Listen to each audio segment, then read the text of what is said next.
weird fucking guys. You're doing a manly thing, and you're a fucking dork. I've got my lightsaber wearing my Pokemon hat today. Like, what the fuck is this shit? Wow, you're a real Renaissance man, you know that? Goddamn man-child. What a fucking dork. Yeah. But he's our dork.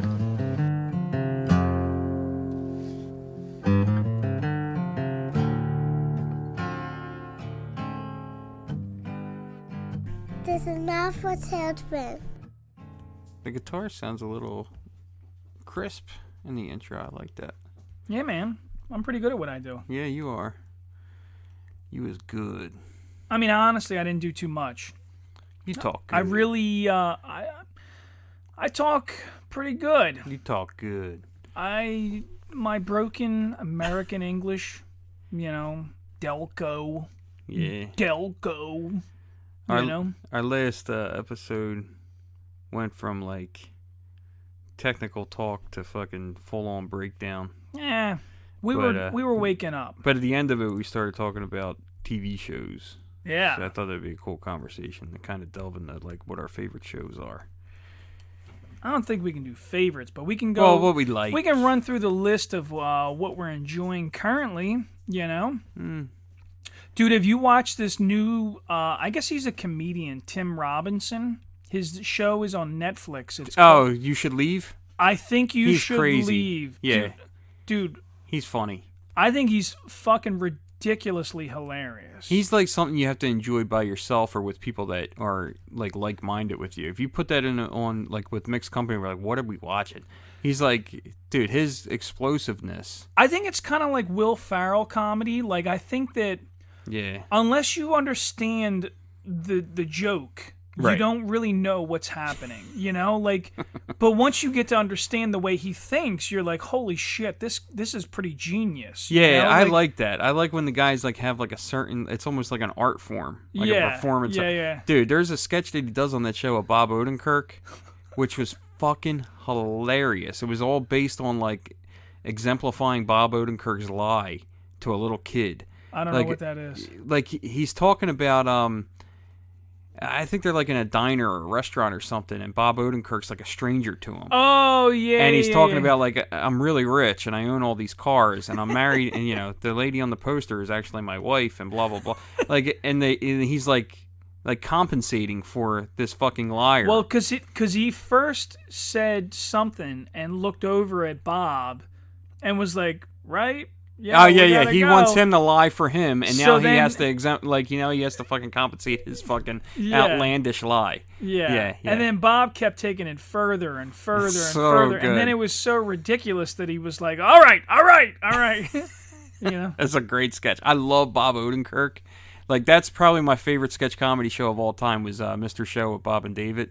Really? Yeah, I thought it was fucking great. I'll have to check that out. You never watched them? It would be right up your alley, man. You Really? would think it was fucking hilarious. So I got to admit, and a friend of mine might get upset about this, but so I watched that show and I loved it. But then he was like, dude, if you really enjoyed like these weird little skits and these improv skits and weird shit like this, why don't you check out Eric Andre's show? Yeah, he's pretty wild. Dude, I watched it, and maybe because, like I said earlier, maybe I just don't understand his sense of humor yet, but like, I don't get it. It's very quirky and jumps around a lot, So like, I watched a few episodes and I'm like, I don't get, it's a lot of chaos, It's like if the Jackass crew had a fucking talk show. Like, it's fucking chaos. Yeah, unless you're in on the joke, it's like, it's kind of like, the funny part of it is watching somebody else's reaction to it, Yeah. So I'm still trying to feel that one out and get into it, but I don't know. So you were talking about The Sopranos and your passion for The Sopranos. I love The Sopranos. I watch The Sopranos like some people watch Star Trek. So how come you haven't, like, do you like organized crime shows? Or? I love like mafia movies and stuff like that, and because you're Italian, or part of it is identifying with the Italian side of it. So you don't watch like the Irish gangster? Fuck no, them guys. like I do. Like I love like really, I think like Martin Scorsese's best movie is The Departed. Yeah. Truthfully, and I mean that's not an Italian mob movie at all. I know. I was talking shit, dude. Oh no. I love crime fiction. I do. Yeah. But yeah, like The Sopranos, it's like there's a lot of elements to it that I identify with it because that was like my father's side of the family. They do a lot of things very similar to them. Sure. And also, it's like Sopranos isn't really just like a mob show. Yeah. You know, it's more about like a lot of it is about existential dread and like psychological things, and just like a lot of it is humorous.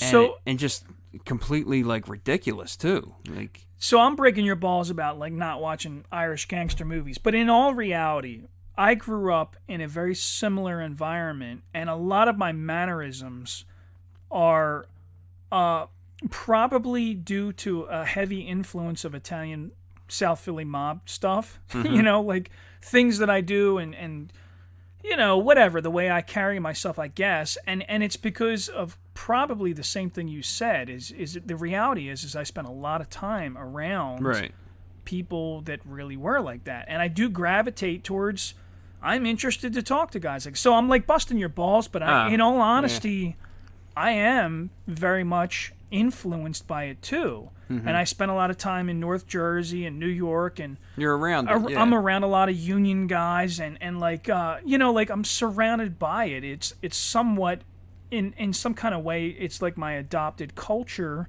you know, like guys in big cars that are discussing gambling and, you know, other things, you know, and like there's very much the stereotype in the show, but it's also like we talk about it a lot, like how spoiled can you get like it's a lot of that. A lot of The Sopranos is about like American consumerism too. Sure. So it's like you have this character who like Tony is like he couldn't ask for more. Sure. You know what I mean? Like, but his life is so full of like these extra stressors and stuff like that, and it's like his psychological makeup is unraveling in the show. Like he's like progressively becoming more and more of a sociopath throughout the entire show.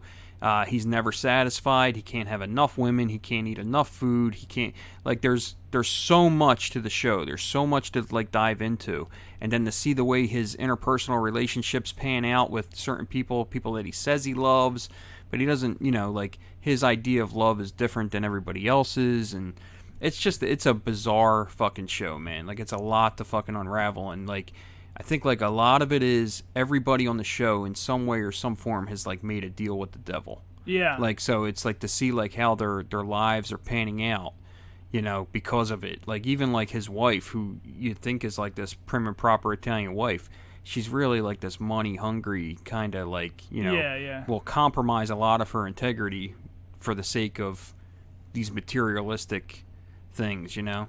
I think it's fascinating because I always identified with like his relationship between him and his son. Right. And watching, my father is not an Italian mobster or anything like that, obviously. My dad was just like a body shop guy. He was a small business owner. But I understood the mentality of like tough dad teaching son and son not fucking getting it. Well, by the end of the show, you really start to see like the sins of the father are atoned by the son. Right. And you see this cyclical thing happening where AJ is kind of becoming like a young Tony. Yeah. You know, like he's starting to like fall into a lot of the sensibilities of him, the depression. Sure. You know, the thing, it's, you gotta, I mean, I would highly recommend that you give it a shot. Well, it stands the test of time. Well, I'm saying that I haven't, I mean, I've watched it. It's just I don't watch it on repeat, you know, because I'm not an Italian. No, well, it's. I mean, I watch it. I do watch it a lot. I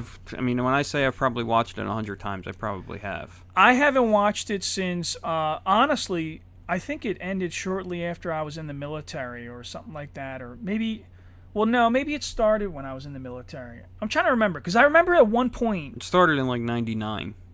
Oh, so I was in the military when it started. And the kid, his famous line of, like, what, grandma's not coming, no fucking ziti? Yeah.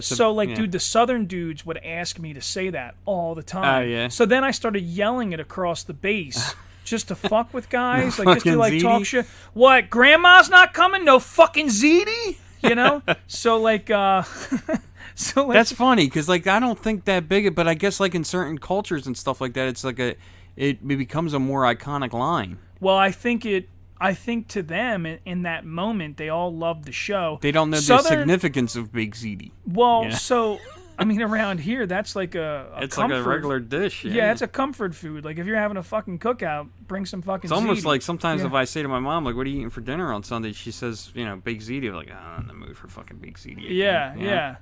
But also the accent. Like we have Philly accents, which is pretty close to like a New York, not New York, but like North Jersey, Jersey accent. Like so, I think like to them guys hearing me talk, it was like holy shit. I could do a whole podcast just talking about The Sopranos. To be honest with you, I don't care. And I don't mean like whatever we want. No, but I'm saying like I could sit here and week after week analyze an episode. Like I love it. I fucking love it. Well, we're not doing that. I'm sorry, this is guys. Renaissance Man-Child. What the fuck? What I'm the sorry. fuck, John? This isn't the Sopranos I got like a boner podcast. over this fucking Sopranos shit. Yeah, man. I'm all charged up. But go back to what you were saying. So these guys were like fascinated with our accent. I guess our accent sounds very aggressive and kind of intimidating to people because, well, my buddy Ethan said and I've noticed people in the past even kind of like get a little awkward around me because I'll talk and I'll say something. I'll respond very. It sounds very blunt.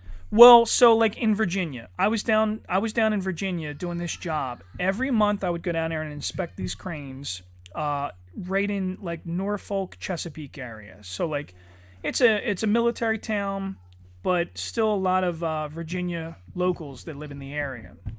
And on the job site, a lot of Southern fellas. But dude, it's me. I bust balls, So like I would walk up and start talking shit. Now the old timers would just laugh. Like there was this one dude who I loved. I fucking loved him. His name was Terry. He was awesome. He was like 70 years old. He didn't give a fuck about nothing. Dude, he would just talk shit and like roast you as you're standing there. And I would laugh. I was laughing my nuts off. I was like, I fucking love this guy. I want to inherit him as my grandfather.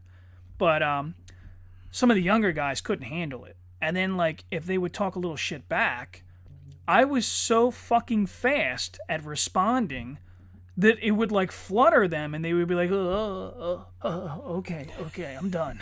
I don't have nothing else, And you're like, I don't know. I guess like, I know that there's Southern guys out there that are quick, that are, like, sharp-minded. It's not every Southern. I think it's the delivery. It's all in the delivery of how we say things. I think we're so concise and like we better say what we have to say now and get it out of the way. Yeah. There's not a whole lot of. I don't know that it's aggressive. I mean, it comes off as aggressive, but I think it's like we cut. Yeah, it's like we got to say what we got to say, and we got a short time to say it, so I better get it out. Yeah, it's fun. Yeah. But on the same token, all right, let's keep it on the TV shows. So The Sopranos, crime shows. Dude, why did you not check out Yellowstone yet? You really sincerely should, man. My son leaves it on sometimes, and I just like walk in the room and you can't do that. You got to start with episode 1. Right, it's out of context for me because I don't know what's going on. So it's like it'll be in the middle of like an episode of whatever the fuck season, and I'll just be like, okay, I'm gonna go upstairs now.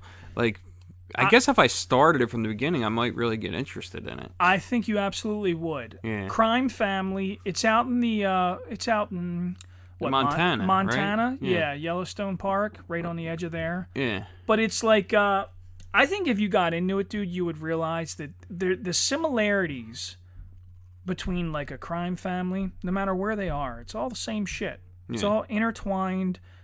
Storytelling. Some of the characters on there are very vivid, just like The Sopranos, just like The Wire, just like... I love The Wire. Like, there's... It's all the same. It's all the same. It's just... Wire, I think, is the best show ever written. Really? Yeah, I just think there's so many fucking details and layers to it. I love The Wire because of...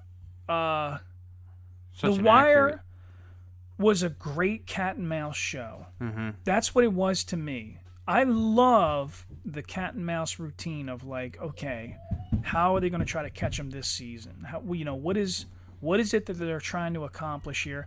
But it's also has this underlying layer of explaining a different facet of the drug culture in America. Mm-hmm. So like The first 2 seasons were about shipping drugs in through the ports. And they were all about the portal workers, which is funny because I have relatives that work in the Yeah. I moved ocean containers for years. Yeah. That was my job, yeah. And there are guys that, like, dude, they'll steal some shit out of the back of them. There's guys that'll fucking steal a box completely. Like, Yeah. oh, I knew guys that were like, they were doing shit. A whole you know? 40-foot container. Gone. Fucking crazy. gone, man. Yeah. It's just like, put it on that trailer. The fucking trailer leaves the yard with stolen plates. Nobody has a fucking clue. And the thing just is gone. Yeah. And you're just like, dude, how is that possible? How the fuck is that possible? You know? Yeah. I don't know. We got a video of the thing. It's like a red truck. It's out in the middle of the United States somewhere. Dude, ocean freight is such a racket, though. Like it fucking sounds like crazy. it feels like it's like the last legal cartel on the planet. Like Dude, the it's way nuts. that the money that goes into it, and just how like the ridiculous fees that the fucking people are paying. Yeah, we got to pay $12,000 to extend the free time on these or whatever. It's like, where the fuck is all this money coming from? Yeah. It's crazy. And then like the storage fees. I don't want to get into the logistics of it all. Yeah, But there's yeah. people that are fucking rich off of freight that is going nowhere. Yeah. Like it's crazy. Fascinating. Bizarre shit. But yeah, The Wire, man, like that second season, I really identified with it because I knew a lot about like that. But people were upset with that second season because it was such a departure from the first season, and it introduced all these different characters and stuff like that. And Well, then- the second season wrapped up the shipping side of it, Yeah. right? And then it got more into the street it went drugs. back to the street drug thing of the first season. But that's when you watch The Wire every season is a different take on how Right. the drugs are destroying the community or The how show they're is really brought in- about urban decay. It is. Yeah. It is. I mean, what, season 6 or something like that is all about the children and how Well, they're... the final season is season 5. Season 4 Oh, is the one okay. that's about children. Oh, okay. I got them Yeah. all fucked up. Yeah, I thought there season were 7 4 seasons. for But some season reason. 4 is like one of my favorite. It probably is my favorite season. Yeah. The and one where they introduce the kids in the schools. the hoppers. They call them Yeah, hoppers. but it's even not even that. Like just to see how the school works and stuff like that. And dude, I'm gonna be honest with you, I fucking cried. Yeah. I cried during the episode where that one girl was being bullied, and she sliced the other girl's face open Yeah. out of anger. Yeah, yeah. And the girl's like bleeding all over the fucking floor, and the girl who did the slicing is sitting in the corner of the thing, and fucking Duquan comes over with the little fucking handheld fan that he repaired. Yeah. And he holds the fan on the girl's face. Like, he Yeah. understands. Yeah, that she's being bullied. Duquan is like one of the most layered characters on the whole show. Yeah, yeah, I yeah. love that character. He might be my favorite well-written character on the Well, show. and you said that before, and I think it's because, well, maybe in some kind of way, do you consider yourself like an observer? You know, do you stand back and watch? Yeah, I do. The other crazy people do their shit. Yeah, definitely. Because I But on I the don't other think hand, I think it's that he identifies in the same way that that girl does. He just doesn't have that violent side to him. Yeah. So it's like his way of processing things is different. So like his compassion for her when he holds the fan on her face Yeah. after she just perpetrated like this heinous fucking act, he understands why she did it. Yeah, yeah. And yeah. it's just like, dude, I Yeah, fucking she got tired teared of up getting and her cried, Like I was like, that's sad, Yeah. I mean, that whole season, I mean, Daquan's whole story is fucking sad, It's Yeah. terrible. I don't know, man. I'm always fascinated with I don't know. I'm a fucking lunatic. Maybe because I consider myself very ambitious and methodical. A lot of the times, I got to be honest, I look at like the big guys, the bosses, the drug dealers and shit like that. And dude, there are times when I seriously in my head think I could do it better than that. Dude, that one character on that show is fucking scary as fuck. Who, Marlo? Marlo. Yeah. Marlo is like... That's the other thing about the show, is like they introduce you to the evil in the show. Yeah, yeah. And like the bad guys get progressively badder and badder on that show. It's like in the beginning you got Stringer Yeah. and you got Avon. And they're like child's play compared to fucking Marlo. Well, I think what is great about the show is they illustrate a generational difference in that particular industry, if you want to say, because like Avon Barksdale and Stringer were like the 90s. They were like the wrap up of the crack epidemic. Like when Yeah. you really think about the way modeled their businesses, running and gunning, taking over neighborhoods, warfare. But then Marlowe came in, and Marlowe was more methodical. Yeah, Marlowe's a fucking bad motherfucker. And he was just like patient. Dude, he literally won the war by patience. And he's a was like, kid. And he That's was, what's scary about it is like he's younger. Yeah. And like you would not like I seen him and I was like, this guy ain't gonna be shit. And then he's like the most evil, fucking wild, most ruthless motherfucker and on the then got whole show. out of it, you know? But I think the idea at the end is that when he gets out of it, when the very final scene with him, when he has the altercation on the street with the two thugs. Yeah, that don't even know he who can't. he is. Yeah, he can't get out of it. Like he's he's comfortable there. And that makes me wonder about that character in particular. Is like, if they were to continue the show, where do you think he would go? I think he goes back. I think he goes back, but he can't be the boss no more. I think he would end up getting killed on the streets. Yeah. Because I think that that's the premise. The problem is it's cyclical, and I think that they were trying to illustrate that you don't really get away from it. You eventually die from it. Yeah. You know? Like, even with Omar, when he gets killed by Kennard. Yeah. Like, you're not seeing it coming. Like, oh, yeah. Like, that was this little mind-blowing. boy fucking just shot fucking Omar. Well, and so that was the thing is, like, dude, everybody knew that there's a bounty on Omar's fucking head, you know? Yeah. And, like, that kid was like, okay, I'm the one, you know? And, like, wild. You know, right in the fucking store, got him, Yep. you know? So... But, like, to watch it and know that Kennard's in the fucking season, in the story for, 3 seasons? Yeah. And you would just never expect it. It was man, yeah. it was so perfectly fucking executed. But it also illustrates how they condition children. Yeah. You know, and it's not they. I'm not... Listen, I guess that was... I feel guilty for saying they right then, because it's not black people. It's not a black community. Nah. It's none of that bullshit. It's just the... when it comes to... like the evilness of that particular environment, you know, they literally were preying on children and like teaching them and conditioning them, and that kid in particular was already starting to show signs of like, dude, he was fucking around with a dead bird. So like, dude, that kid may have grown up to like take over from where Marlowe was, and like he become some fucking nasty person in the neighborhood. Because the other character, Chris, is like a fucking monster, man. Like he's like...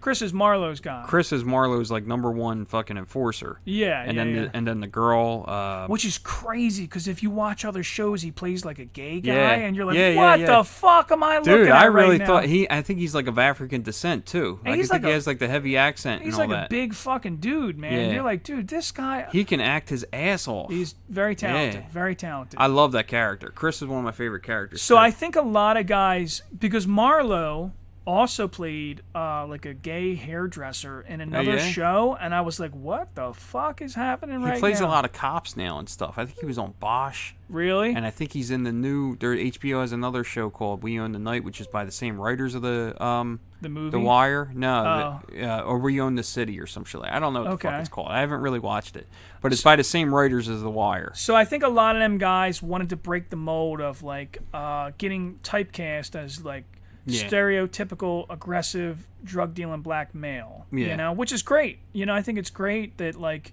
you're trying to show that you are a talented actor, you know? Because they come off so natural on The Wire. Like, you would think that's who they really were. So I was watching, here's a show. We'll change speeds a little bit, but I want to bring it back. We can't talk about one show. So I started watching The Hot Ones. Hot Ones? The one where people eat the wings? Eat the fucking wings. Dude, it is comical. Yeah.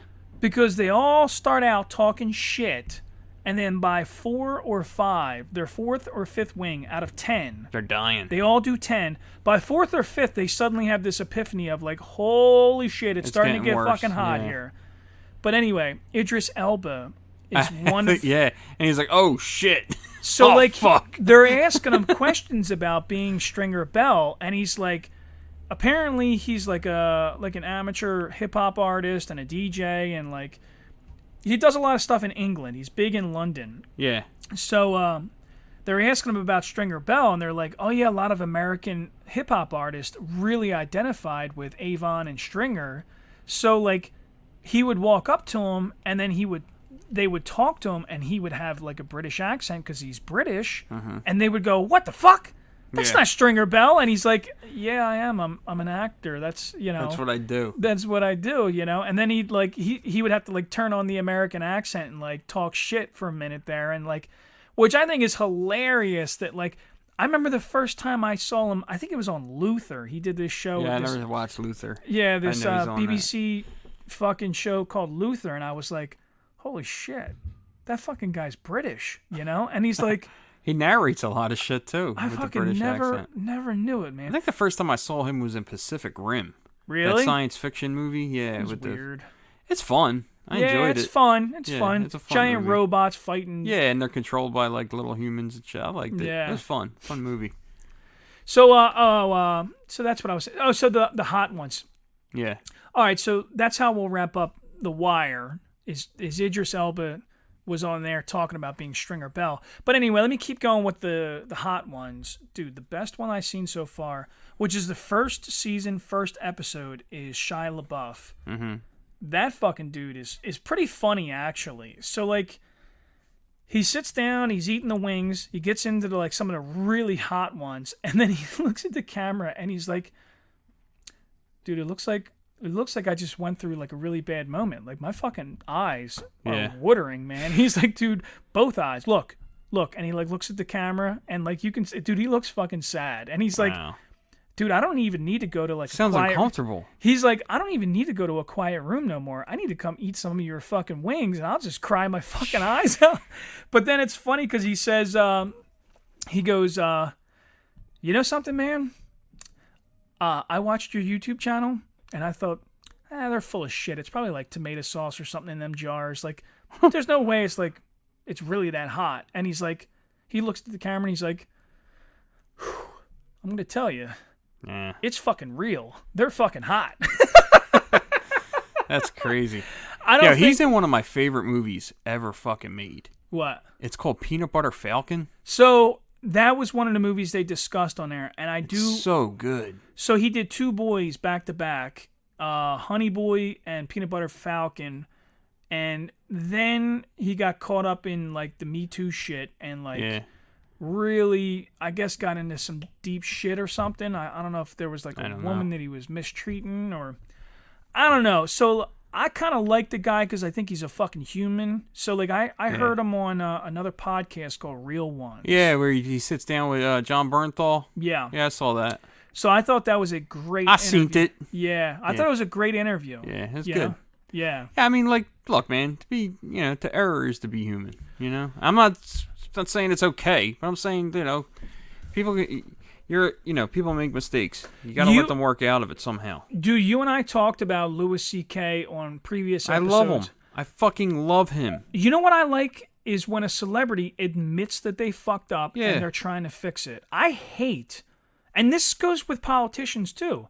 Dude, don't sit here and bullshit me and try to tell, no, I'm fucking perfect, and deny it the whole time. But we all fucking know Everybody fucks up. that you're a slime ball, I mean, so like what Louis C.K. did was really fucking creepy, really slimy, whatever. It was a little creepy. It was very creepy. Listen, hey, and ladies, I mean, he abused ladies, his position. You know what I mean? Like, I mean, he talks in depth about the therapy that he goes through and stuff like that, and and it doesn't take away from the fact the guy's fucking brilliant. I think that makes me like them more. And the same with Shia LaBeouf or any person that can admit fault.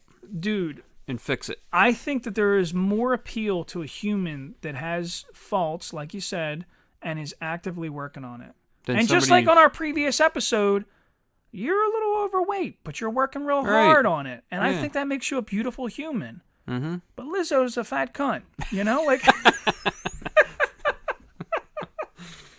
I don't even know this lady. She's probably super nice. I'm really sorry. Nah, she probably I'm just talking shit, man. It's the gimmick of like, I don't want to get back into talking about it. But it makes me mad that like, you're clearly unhealthy. There's going to be health issues with you and you're saying, that's all right. I love myself. Yeah. Like, listen, your triglycerides are probably through the fucking roof. Sweetie. Come on, what TV show are we watching? Let's go back to hot ones. You'll lose some fucking weight. You eat some of them hot wings, I'll tell you that. Dude, that's one of my go-to foods, too. Hot wings are one of because they're loaded with protein. You know, as long as they're not fried, you know, like Dude, I'm better off eating baked. I love hot wings, but I'm telling you right now, the other night we ate hot wings, and I was fucking. I thought that I shit the bed. I thought, dude, I got up. I was so fucking scared. I got up out of bed, and I'm thinking, I gotta wake up my wife. I gotta wake up my wife because I might have just shit in our bed. The only thing worse than a bedwetter is a bed She should divorce me if I shit the bed. I'm just saying, dude.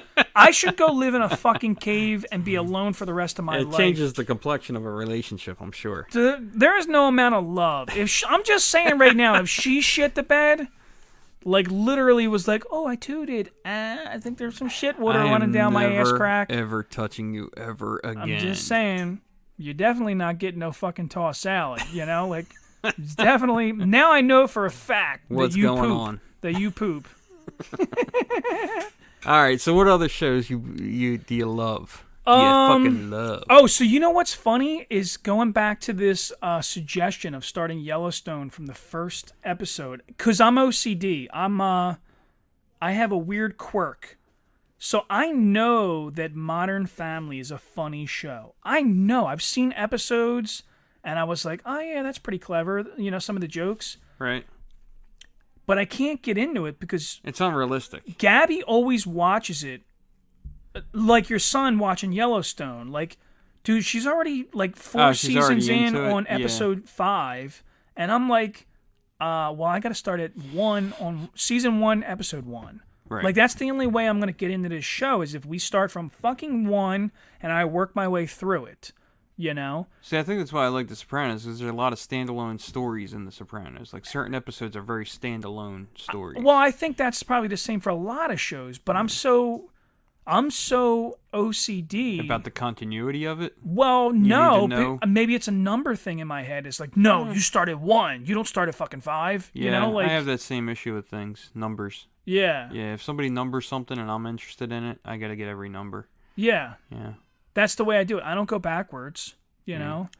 I mean, terrible. I could probably start on season 3. Yeah. Well, I think like Episode with The 1. Sopranos, I started like midway season 3 and was like, I love this show. And then I had to Yeah. go back and start watching it.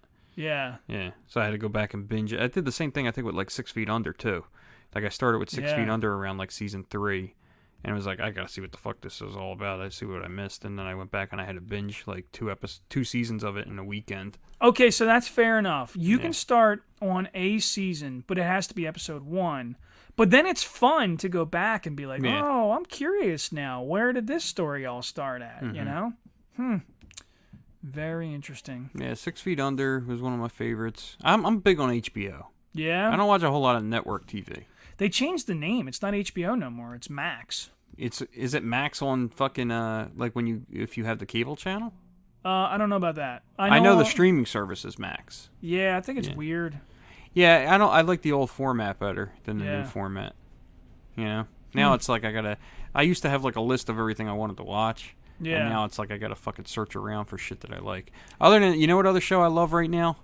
And I love every show the dude does is fucking Danny McBride, that Righteous Gemstones show. Righteous Gemstones is fucking awesome. pretty good. Fucking hilarious, dark. We were watching that last night. You watching the new season right now, or are you still catching up? No, the new season. Yeah, we're all caught up. Oh, okay. We just did. I don't think we've watched all the newest seasons. The last episode, the fucking interlude episode where they go back in time. They do that every season. They have like a story, like a episode that's from the past, and they have like different, like the younger cast So members. I haven't seen this episode yet. Really good. This one was really fucking good this time. Yeah. Yeah, like every season they have that episode where they like revisit the characters as children. There's a younger. This one's fucking phenomenal. Really? Yeah, it's really funny good. or just a great story. Like, it's a great standalone set of like story that explains. I mean, it's always there to explain something else that's going on in that season. Yeah. But the storytelling in this one is just fucking phenomenal. Yeah. It's so good. Speaking of storytelling, do you like that show, The Bear? I never watched The Bear. Is that the chef show? Oh, the kid from Shameless? man. I never watched it. Oh, man, it's fucking phenomenal. Yeah. I'm fascinated with chefs in particular, though. So recently we got into Gordon Ramsay, and now we're binge watching everything that he's ever made. I love Gordon Ramsay. Dude, I think I man crushed the fuck out of Gordon Is Ramsay. it Gordon I don't want to Ramsay? fuck him. I'm not man crushing Do him you that way. I'm just saying I would marry him just so he could cook for me every night. Do you That's have all I'm like saying. is that like a guilty pleasure thing for you? Well, I mean, because we love food. I mean, Yeah. I love fine dining, so I definitely like that. But it's also fascinating because when you really get into the character of like him as a person, because that's what you're getting. You don't. It's not Yeah. It's not a stage performance. You don't think some of that is like an Well, exaggerated gimmick? So that's the problem is when he started out with like Hell's Kitchen where he's growling at people and shit, everybody thought he was like a prick. Yeah. They're like, oh, this English asshole is just fucking yelling at people.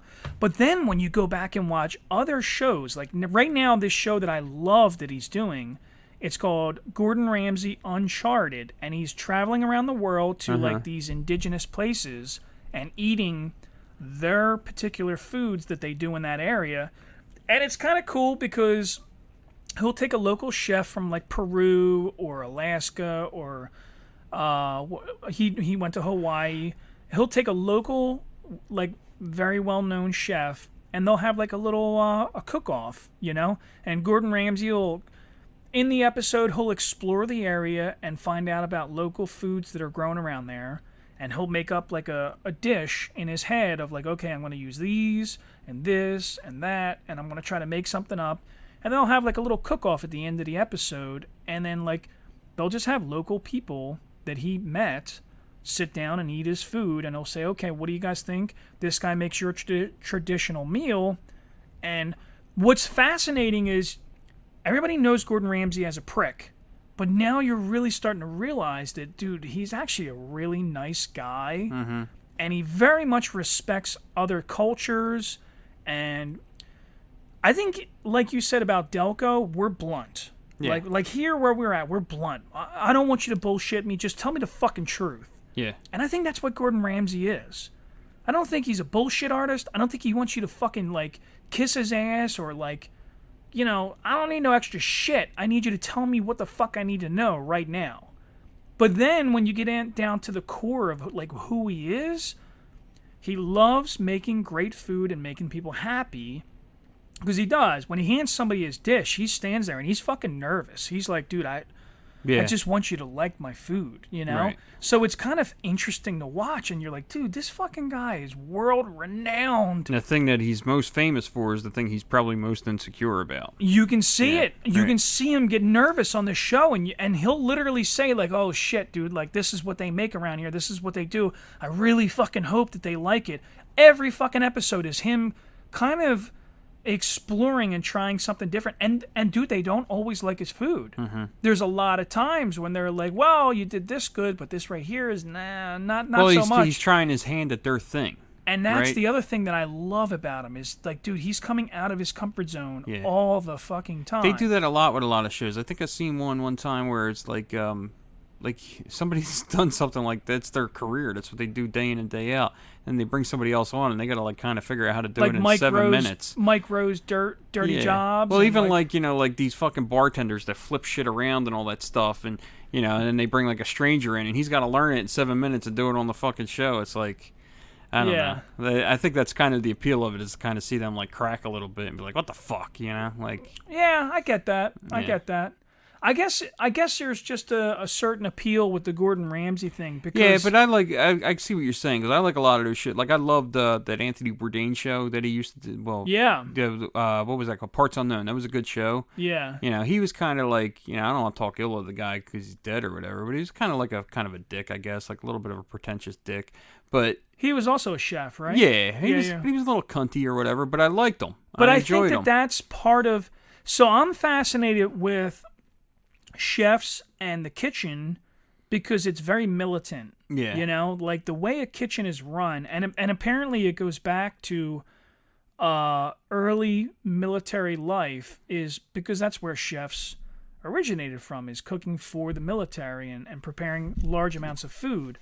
So that's why like the cooking line is very disciplined. Everybody has a role. There is a rank structure. Right. You have your sous chef and you have your line cooks and different guys that do different jobs, and it's important because you can work your way up.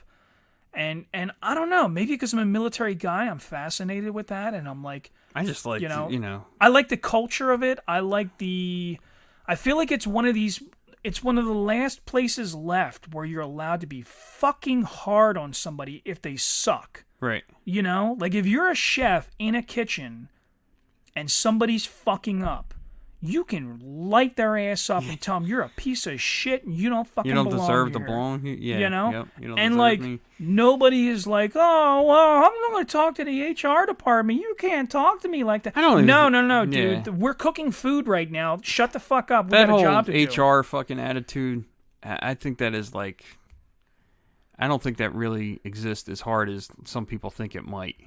Maybe in some facets, but everywhere I've ever worked, it's old school, man. Yeah. You fuck up, you're going to hear about it. You're going to deal with some passive-aggressive bullshit. You're going to deal with being told you're a fucking idiot. You're going to hear shit you don't want to fucking hear. Yeah. You know? Yeah. But guess what? You ain't going to fuck it up 2 times. Yeah. You know?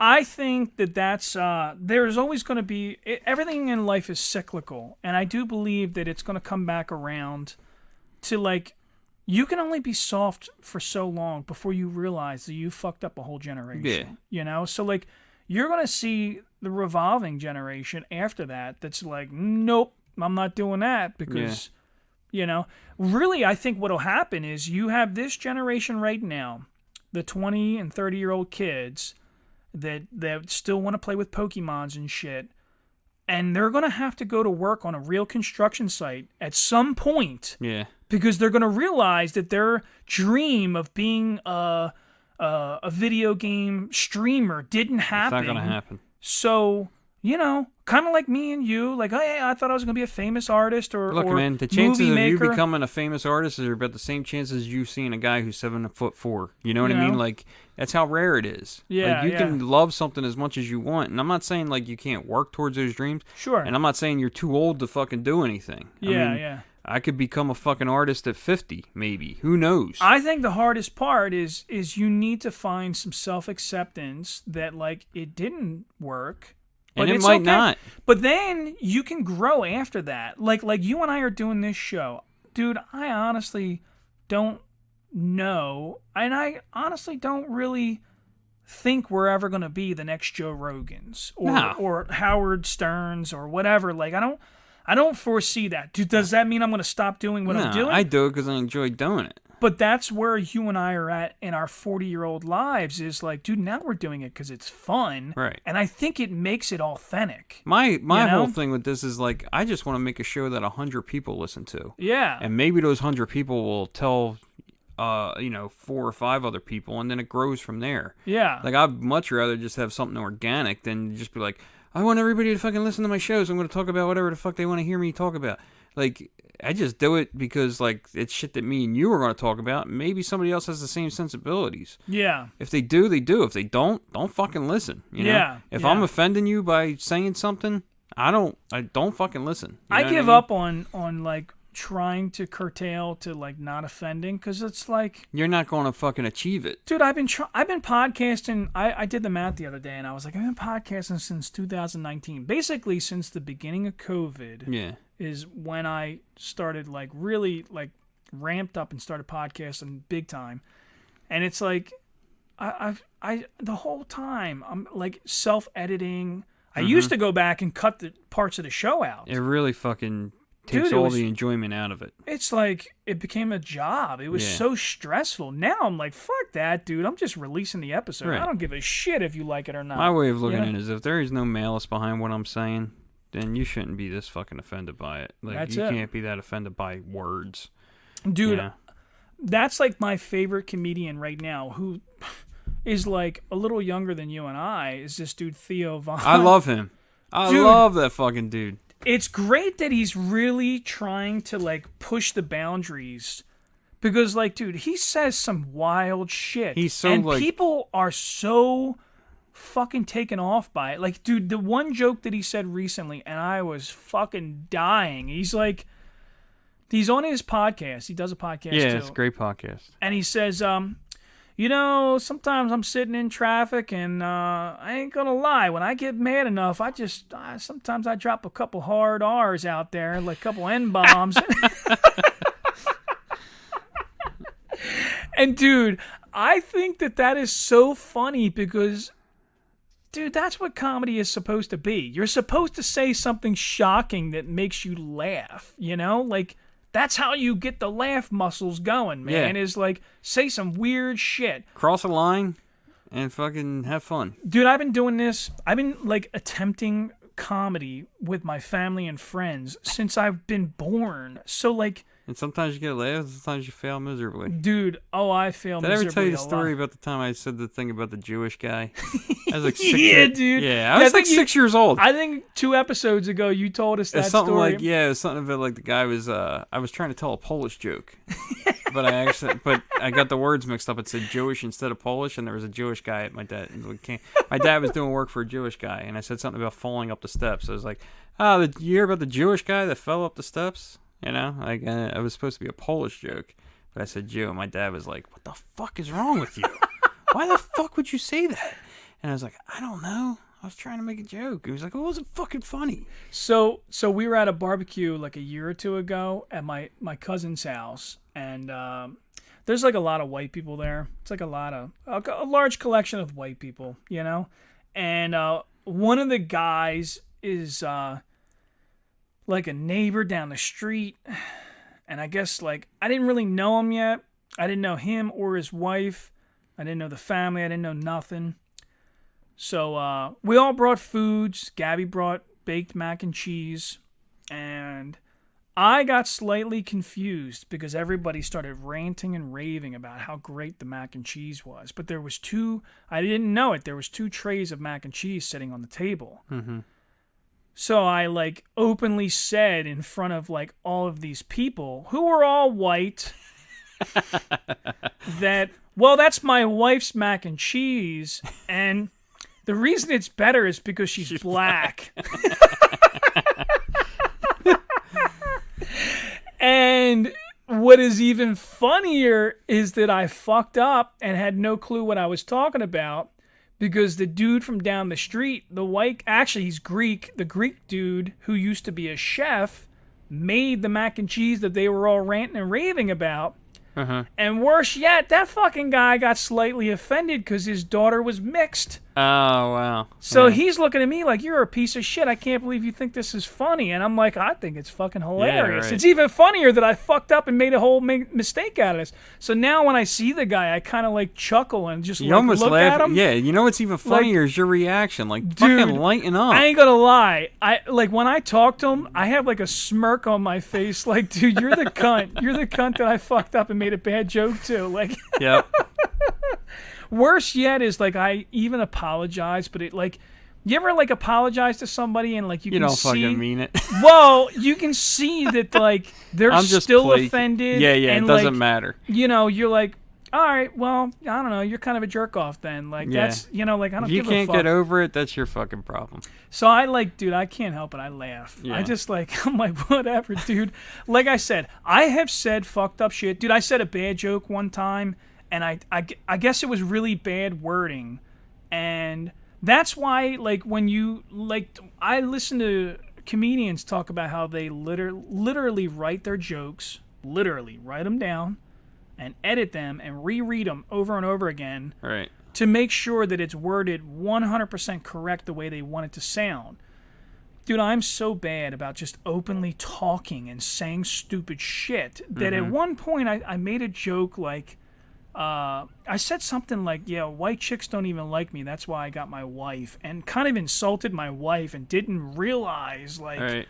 Oh, my God, you fucking moron. Like, oh, you're such a piece of shit that, you know, like almost like saying that, like, you know, I don't know, like, how dare her, like, take a, you know, like a, I don't know. Like, I don't know. I don't know. But she was, like, mad about it. She's like, no, that's fucked up. You know, right. Like, so, constantly. Dude, I make jokes. Sometimes they win. Yeah. A lot of times they don't. This show should be like Chris and John attempt to talk about a topic.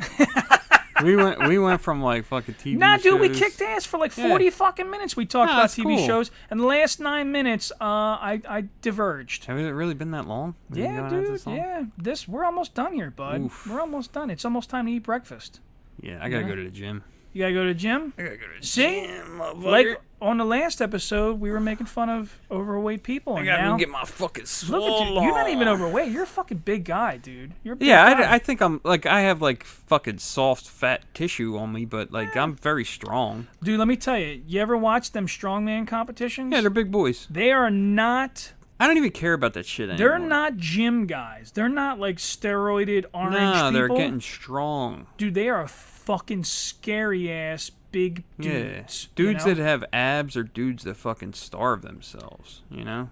You know, You gotta be in like a real calorie deficit to get abs. I'm just saying, dude, we all want to look like Brad Pitt, but we don't want to do what Brad Pitt does. Nah. Brad Pitt eats like a carrot a day. Listen, I you ain't know? ever gonna have fucking abs. I'm always gonna have a gut. I'm always going to have a gut. I'm always gonna have some titty.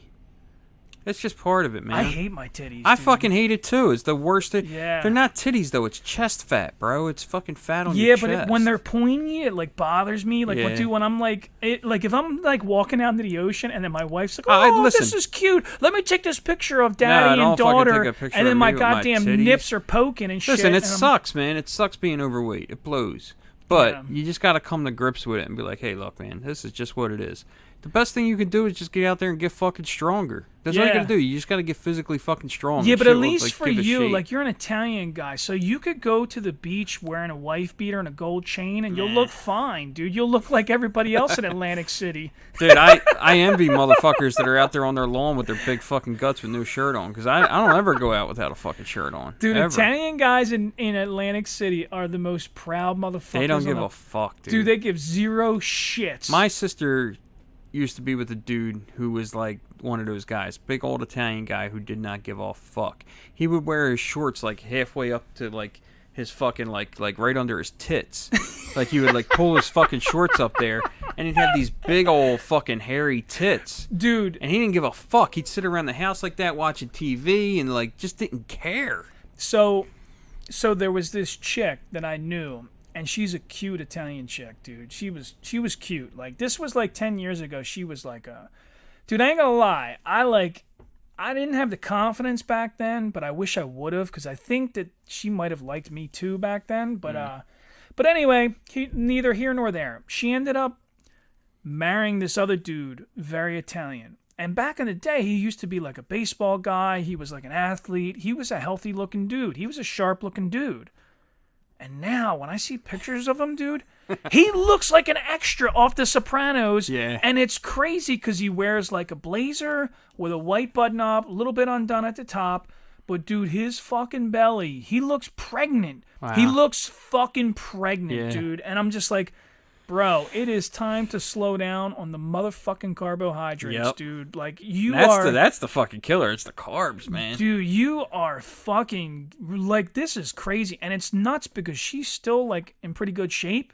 So, like, when you look at him, you're like, wow. Yeah. Lady, you need to tell him. You need to fucking stop feeding him. Whatever the fuck is happening over there, Listen, something is happening. my cousin, who is beautiful. I have a beautiful cousin.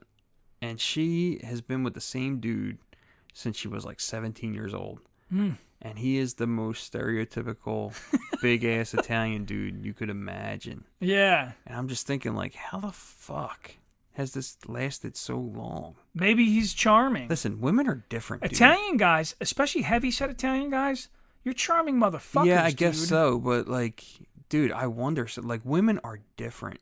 Women Yeah. are so different in the way they like. Women only see confidence. That's Yep. all they care about. Yeah. They take in the entire package deal and go, I can live with that for this and blah. Like they can fucking just go, I love this, the whole thing.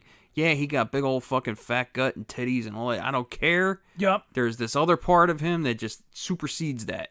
Yeah. Whereas dudes are so visual. Yeah. And like, you know, yeah, she's a great girl. She's into all the same shit I'm into, but I don't know. I don't think I don't want to fuck her, you know. And then they're just like, fuck that. And then then they just relegate that chick to being like their buddy or whatever. Yeah. You'd probably be much better off getting together with that You chick. got friend zoned like a motherfucker, Yeah. lady. And they'd probably be the fucking happiest you ever were. If you would just fucking let your guard down and have that chick, you know? Interesting. That's the truth, man. Yeah. Yeah. I'll be honest with you, dude, man. I don't know if I should even get into it on here because I feel like she thinks I attack her in like subtle ways or whatever. But nobody has ever been more supportive of me or more accepting of me than my kid's mother, than Lena's mother. Yeah. Like, she's not only like a good like partner, she's like a super supportive. She's a good person. She's got a great heart. Sure. You know, like she really does. Like I know she's, you know, she gets hurt and she does things or whatever, but like at the very core of her, she's a great human being. You know, I was very lucky to, you know, to have somebody like that in my life. Yeah. Yeah. Well, that's a beautiful thing to say, you know? Yeah, I guess so. But, you know. Well, why don't we end it on that note? Yeah, know? man, let's end it there. We'll play our little outro. All right. You know, let's say something offensive real quick to get us back in. People from Swarthmore. They're cunts. Later, John. Thanks for listening to Renaissance Man-Child. Renaissance Man-Child is a Yardbird Tuna production. If you enjoyed the show, please like, follow, and share. Any ideas or suggestions, feel free to reach out to us on Facebook or Instagram. Oh, shit! Mm-hmm. You talk good.